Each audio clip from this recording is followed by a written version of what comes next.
So, to introduce our first panel, Rising Europe, Central, South and Eastern Europe, a new European architecture, I'm inviting on the stage Mr. Romain Le Quinu. I hope I pronounced the name okay.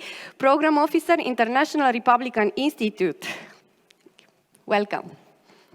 Thank you. And the pronunciation was perfect. Thank you very much. Ladies and gentlemen, good morning and welcome to the plenary session, Rising Europe, Central, Southern, Eastern Europe, towards a new European architecture. My name is Romain Le Quinu. I'm Program Officer at the International Republican Institute, and this is my great pleasure to be here today and to moderate this discussion. A very important discussion, obviously, as the region is facing major challenges. Ukraine continues to fight for its freedom and for our freedom, for democracy against the Russian invaders.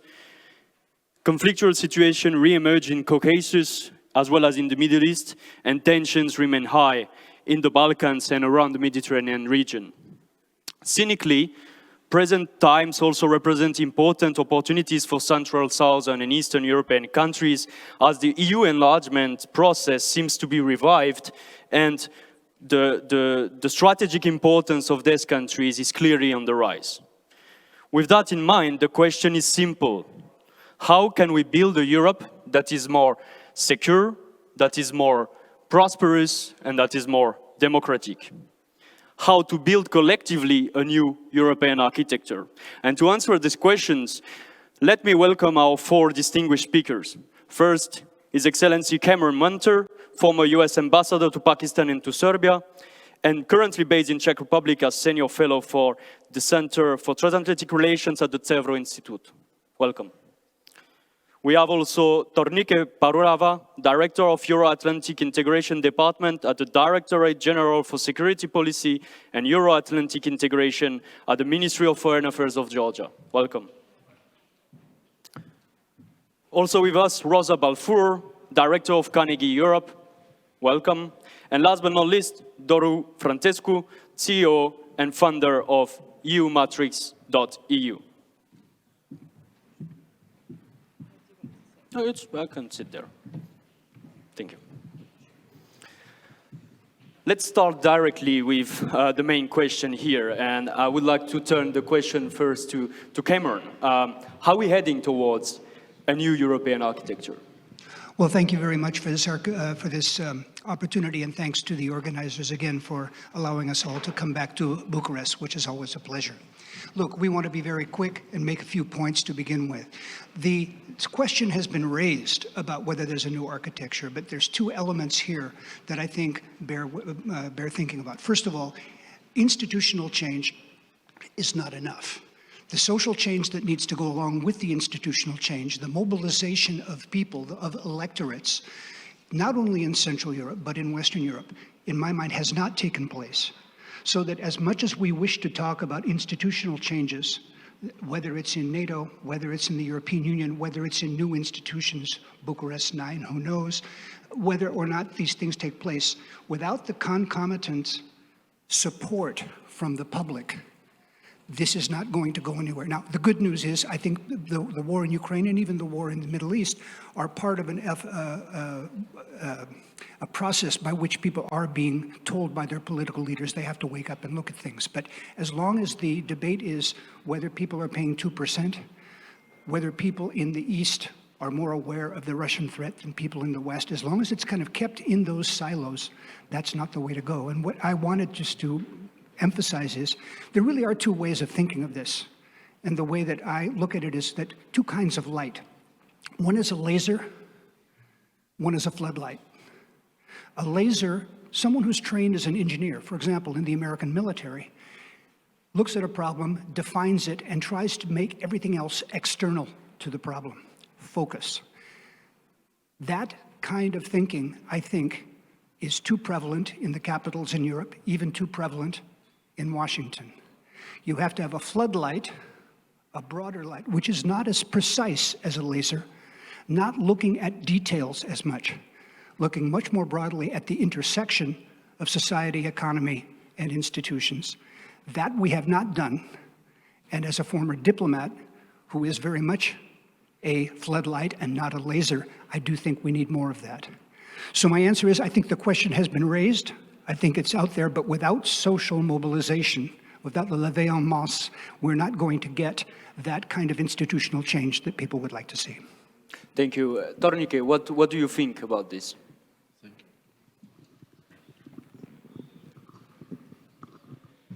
Is it on? Yeah. Well, thank you for this opportunity to Aspen Institute and GMF to be part of this.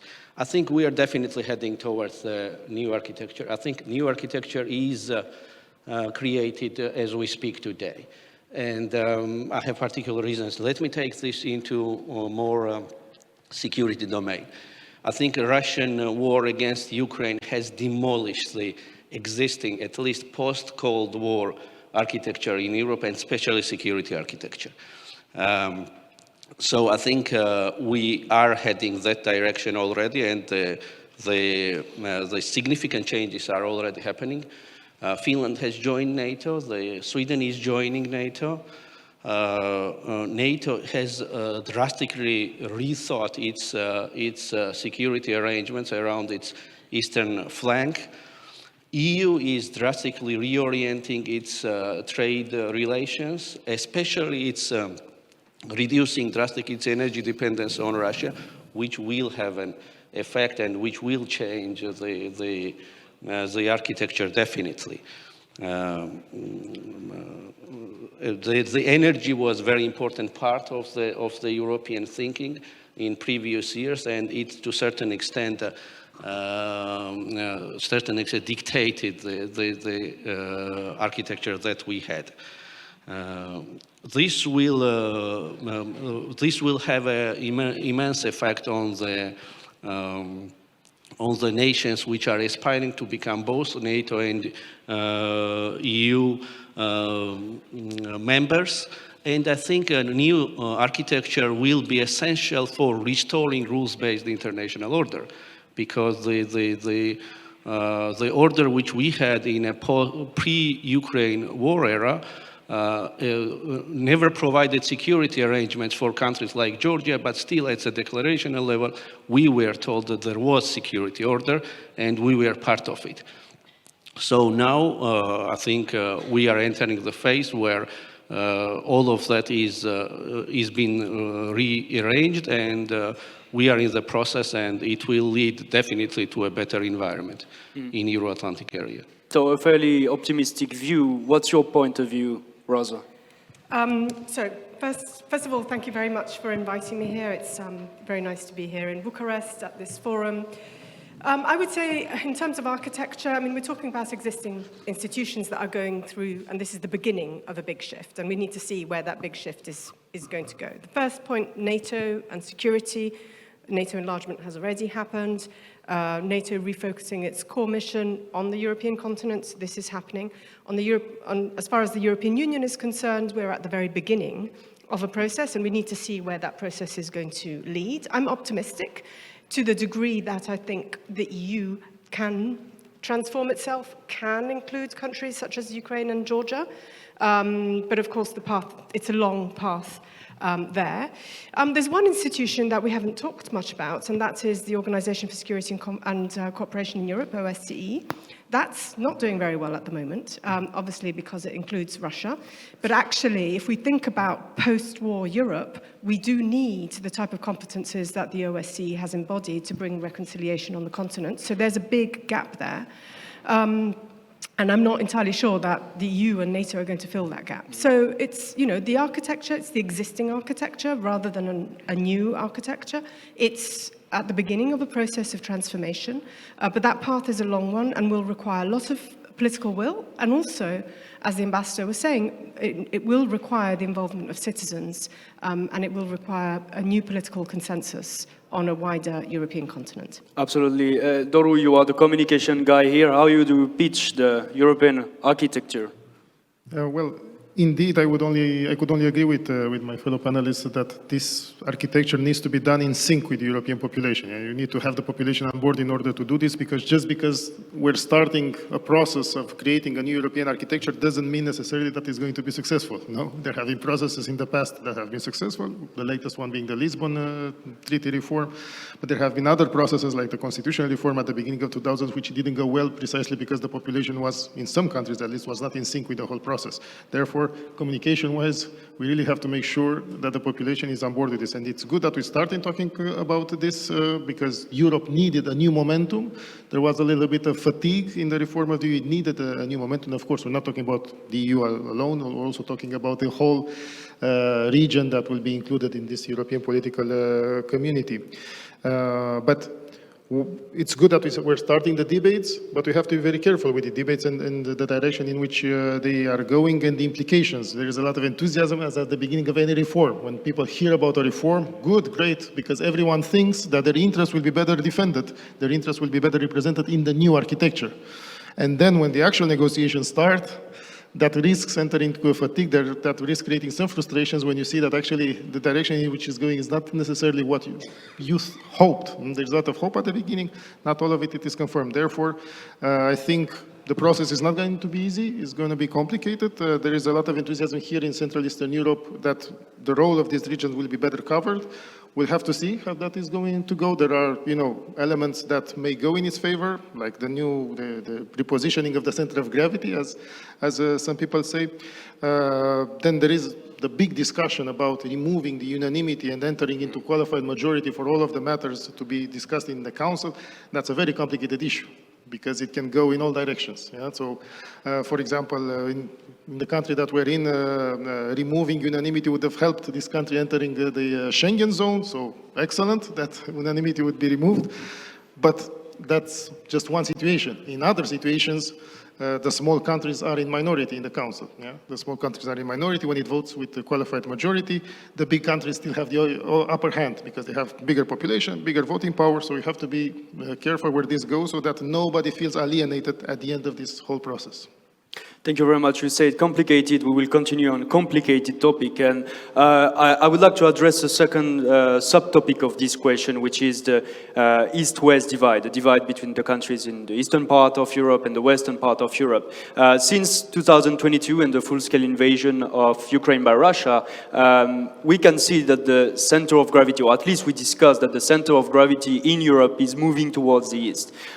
Is it or not the case? This is something to discuss. What we see is that there is still some divisions within Europe. And I would like to have the transatlantic perspective here. If we remember in 2003, Donald Rumsfeld said that there is a new and old Europe. Is it still the case? Well, it was convenient in the context of the Iraq War to talk about a new and an old Europe. And of course, there were the leftover elements of what came out of the revolutions of 1989 to 1991 that were the overlay then. I think we're in a different situation now. I think what we have now is a much more difficult task in drawing distinctions between East and West. There is not one East, there is not one West. You're talking about a city like Prague, which is just as expensive as Paris. But then you're talking about people living in rural Slovakia who are perhaps thinking differently than the people who are thinking in rural Romania. That is, within the East, there is more variation, and between East and West, there's more variation. What I think has happened is that the kind of discourse that we associate with the East, usually it's associated with, say, Polish politicians, having a concrete sense about the security threat from the East, and a discourse that one associates maybe more with Berlin, which is there is a world in which political power is no longer, this kind of violence is no longer relevant, where we can have markets in China, cheap energy from Russia, and protection from the United States, kind of a world without end that didn't take any kind of action. I think those two kinds of discourses have not so much collapsed, but under the impact of the recent events, you have a discourse changing in both sides. That is to say, it is not just a question of Central and Eastern Europe having concrete concerns about security from the East. People in the West have it as well, but their adjustment is difficult. And again, I look to Germany as suffering perhaps more than anyone else from the confusion of this change of discourse. So East and West, when you say, is the center of gravity going east? In a sense, the debate has taken on characteristics that were more familiar in the East than they were in the West. But does that mean that decision-making power and institutional power has moved east? That remains to be seen. Rosa, let's go to something easy. Institutions, EU institutions. Do you think that its institution is the reason why we still have this remaining divide between eastern part, western part? We can talk also southern, northern Europe. Do you think also that the EU enlargement and the reforms that are supposed to come with can fix this situation? Okay, I think the first point to make about the centre of gravity, I mean, in security terms, obviously, we've seen a shift. In political terms, less so. And let me just premise this, because I've always been someone who has regretted the fact that within the EU and within an enlarged EU, countries who joined in 2004 were not more influential in the decision-making process. But we still see that France and Germany are the indispensable engine. And when France and Germany don't get along very well, things do not work at the EU level, at the pan-European level. Now, what are we seeing? We're seeing, multiple constellations and pushes and pulls in various directions, but I think Central Europe is less influential than it could be. Why? First of all, it's split. Even the Visegrad 4 haven't been functioning as a bloc for a long time, therefore they're less influential on the Brussels-based decision-making process. Secondly, thinking ahead about the future European Union, what we're seeing, and the Assistant Secretary General of NATO was saying this earlier, we're seeing a much tighter interconnection between security, the economy, and democracy. So these threads need to really be connected if countries and geographies want to be influential in the EU in the future. And this is another area where Central Europe is lagging behind. Not all the member states are in the euro, for instance, and of course we have democracy and rule of law issues in a number of countries. So how will this play out on enlargement? On enlargement, I mean, the first thing, we're talking a lot about QMV and taxation and foreign policy, which actually is a little bit of a red herring in the sense that it's not that relevant insofar as the enlargement debate is concerned. What we really need to talk about in preparation for enlargement, and I say this again, I've been consistently in favour of EU enlargement, but we need to talk about the financial resources and the redistribution. We're not talking about these policies at the moment. That's where the real difficult political battles will take place, and it's not going to happen now. It's going to happen probably, maybe, in the run-up towards the discussions over the next multi-annual financial framework, or perhaps even after that, which would postpone the date of the next enlargement. So, this is an existential transformation, and it's a Herculean task. So we need to look at it in its complexity and understand the political dynamics, but also the financial and economic issues behind it. At the moment, the debate is only scratching the surface. It's good that the debate is starting. It's very good that France and Germany have put it on the table in terms of political reform within the EU, and not just in terms of, promising to making commitments that then the EU might not be able to fulfill. So it's very good that this debate has started, but we need to be very realistic that the path is going to be a tough one, and it's going to require a lot of creativity, and it's going to require really rethinking what the EU is about. Yeah, the financial aspect is very important indeed. Orban and Viktor already started to talk about this. We have also some signals from Slovakia, so it's important to have this debate. I would like to turn to Georgia. And first, Georgian society obtained a few days ago the symbolic reward for its EU aspirations. Congratulations for this. Do you feel that Georgia is listened at the moment? Is it a proof that Georgia has its voice heard? And do you see it as a contextual moment, or do you see it also as a proof that there is a new way of living together politically in Europe? Thank you. I do believe it was a historic decision, a recommendation to grant aspirant status to Georgia. The And I think time will show that it was truly historic, not only for Georgia, but for NATO, for EU as well. You have to understand that for many years, Georgian society was told that it's not going to happen. It's never going to happen.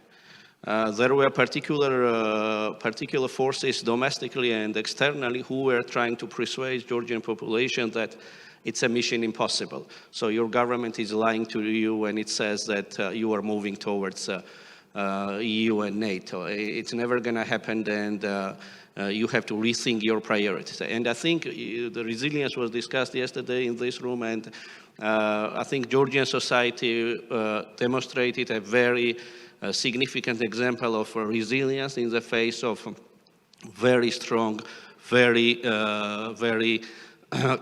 guided disinformation campaigns. The decisions of that magnitude usually are a combination of many factors. So I would not say that it's only Georgian persistence, but it's definitely a change of mind in European continent in general. The one which we were discussing during the first round of questions, that definitely played a role. Georgia's persistence, Georgia's the consolidation of Georgian political spectrum and society around the idea played a very important role, because we've been pushing this idea for many years. In general, I think the tendency is very positive. Again, I might sound too positive today, but tendency looks very positive, at least from the part of the world where we live. We do hope this tendency will bring us to our ultimate objective. But the most important decisions are to be taken in the future, and those are still ahead. What I mean in that is that we have to prepare ourselves for the time when the war in Ukraine is over, when the territorial integrity of Ukraine is restored, and we go back to a table for redrafting European order, and especially a security order in Europe.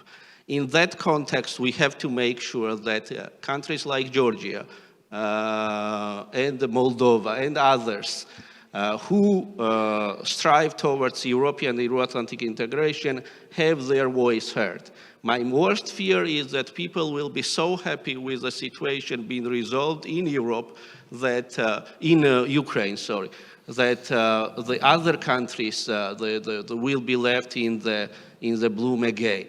And if it happens, it will have a dramatic effect. And I have a very specific example for that. In 2008, we considered Georgia to be an isolated case. We thought that it was one of the time event, and we could manage it. We could manage it locally, and then forget it and continue life as nothing was happening. Now, my fear is that we are about to make the same mistake about Ukraine, that Ukraine could be considered as an isolated case. And once it is resolved, everybody is very happy, and we go back to business as usual. We have to make sure that in new security order or new architecture, which will be created after the end of the war, the countries who have this desire are given the right to exercise a free foreign policy, free from outside interference, free from blackmailing. That's the decisions of the future which have to be taken, and it has to concern not only EU part but NATO part as well, because as you know, there is no development without security, and there is no security without development. So those two organizations are very much interlinked, and transatlantic bonds there is an important factor which the war in Ukraine only underlined its importance. Yeah. As a French working for a US organization, I can tell you that I'm relieved that some disturbing ideas about a new security architecture in cooperation or kind of discussion with Russia is over. So that's a good thing for all of us. Before to get to the last question of this panel, I would like to invite the audience, if you have some questions, to go to the microphone, and then we can have, according to the time, 5 minutes and something to answer your question. But maybe a last bit controversial, straight to the point question. We have this remaining divide. Whose fault is it? Is it the fault of the Western European countries that were not able or willing to listen? Or is it the fault of Central, Eastern, Southern European countries that were not able to make their voices listened? Listen, it's not about putting the fault on someone. It's the dynamic that we're seeing, and but I like the provocative way of putting it, because indeed, you can also put it like this. But it's the whole dynamics. Once you were part of the EU, and this is what the Central and Eastern European countries have been given the chance to, you have the chance of becoming influential in shaping the EU legislation, in shaping the European architecture. But after that, it is up to you. It is up to you to create the mechanisms, the internal mechanism, to create national consensus, to create regional consensus, to create coalitions. And as Rosa was just saying, that Central Eastern European countries don't really have a line, and after the latest developments in some of the countries, like Slovakia, for example, or not to mention Hungary, it's very complicated to have a common line, but that doesn't mean that you can create coalitions only within this region. There is a diversity of coalitions that you can create. You can create coalitions with the Scandinavians on some matters, with the Southerners on other matters, with the Northwestern Europeans on other matters. So there is still a divide there, but I think at the level of political integration, CE is strongly politically integrated into the whole European architecture, that at least that part of the CE, which is part of the European Union, of course.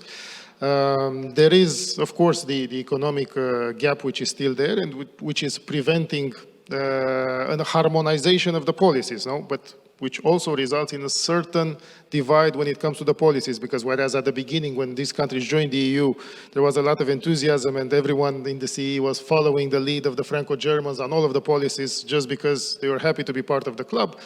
In time, they have seen that just following that line blindly doesn't necessarily defend your interest in the best way. So you still have to make your voice heard and show that the economic and social situation in this region is somewhat different than in Northern Western Europe. The priorities of the population, the state of the development of the economy and the society is different, and therefore the decisions that are made in Brussels have to take into account, they have to be more balanced. I'm talking, for example, about the preoccupation which is much higher in Western Europe on the environmental direction, and in Central Eastern Europe, the preoccupations for the economic growth is still much bigger. So there has to be a balance whenever these policies are being decided in Brussels. Sometimes this balance was not. That created a bit of alienation.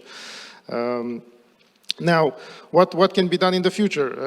I also have to raise one point which seems a bit overlooked in Brussels and elsewhere.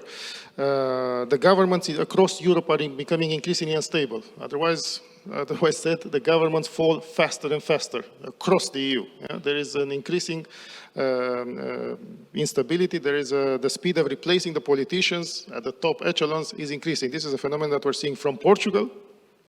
From Portugal all the way to Sweden. What does this mean? It means that it is much harder to make long-term plans, which have very big consensus in the society, in the political class. It's very hard to build projects, strategic projects that will be supported, and that you are certain that they will be supported in 2, 3, 5 years. So we really have to pay attention to this, and this brings us to the beginning of our discussion, that you need big consensus among the politicians, among the political class, before going ahead with a project, because otherwise the opposition will undermine you, and the opposition will come to power much sooner than you think. This is what is happening now. That also means that you need the ones with the speed of replacement of the politician increasing. It means that the new ones need to be ready for the tasks. They need to be properly educated. They need to be in sync with the agenda. They need to have the knowledge to get things done, because in many countries you have politicians which raise too fast, and they're still unprepared for the job. That's why the young generations need to follow this phenomenon. There's an opportunity for them, but there's also a risk of being, having things more difficult to plan on the long term and execute them. Thank you very much. I can see we have no question from the public. We have one question from the public. We have two questions from the public.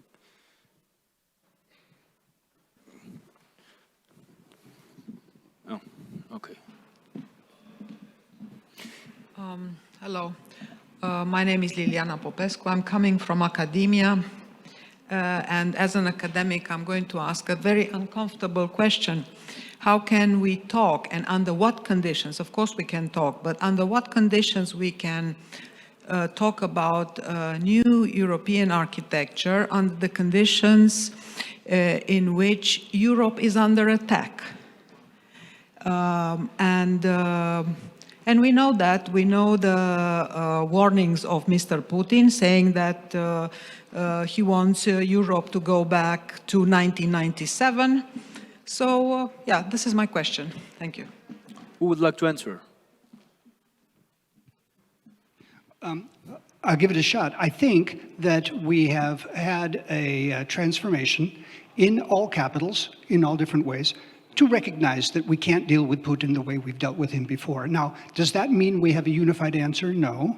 But I think some of the suggestions that we're coming up with here are ways in which we deal with that. I think especially the question that my colleague mentioned about don't forget the outlying elements. That is, don't try to solve problems in Europe by isolating them and solving them, but by seeing them together. No one has mentioned, for example, the West Balkan Six, your neighbors here.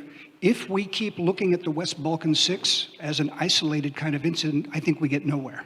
But if the West Balkans and their neighbors, say Romania, say Bulgaria, and their neighbors to the north, are all part of a rethinking of what this threat means for Europe, Georgia, other friends, then we have a chance to rethink the way that we do policy. So in this sense, I take issue with you. I think we are aware of what Putin has done. We just haven't come up with a coherent way of managing these issues yet. I'm optimistic that people of goodwill and talent are working on that.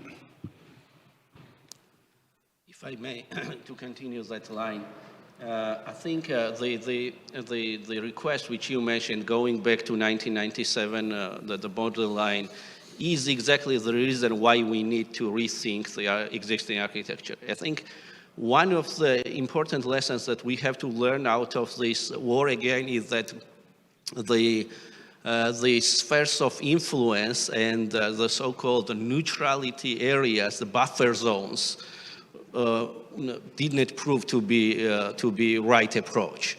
So I think that demand of Russia to go back to 1997 line was the result of, to a certain extent, of an appeasement policy where we try to accommodate totally unlawful requests of one particular player, on European continent, and I think that policy failed. And the realization of that policy failed leads us to creation of the new architecture. Yeah, that's what I wanted to add.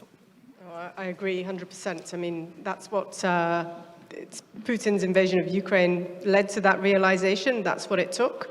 But yes, it's the end of the recognition of, spheres of influence. It's okay, the EU and NATO are going to get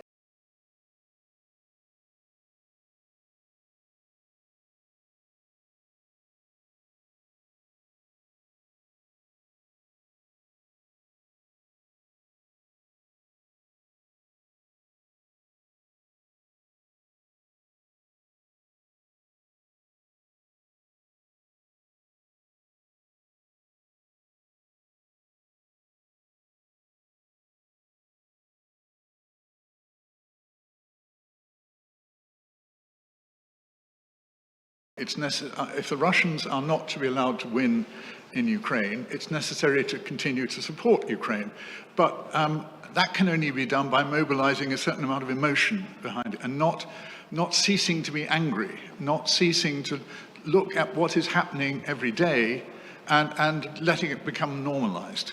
But that gets caricatured as Russophobia. If you concentrate on atrocity and lies and murder, the Russians have this convenient word, the Tsarist diplomatic service coined Russophobia. It's irrational, it's wrong.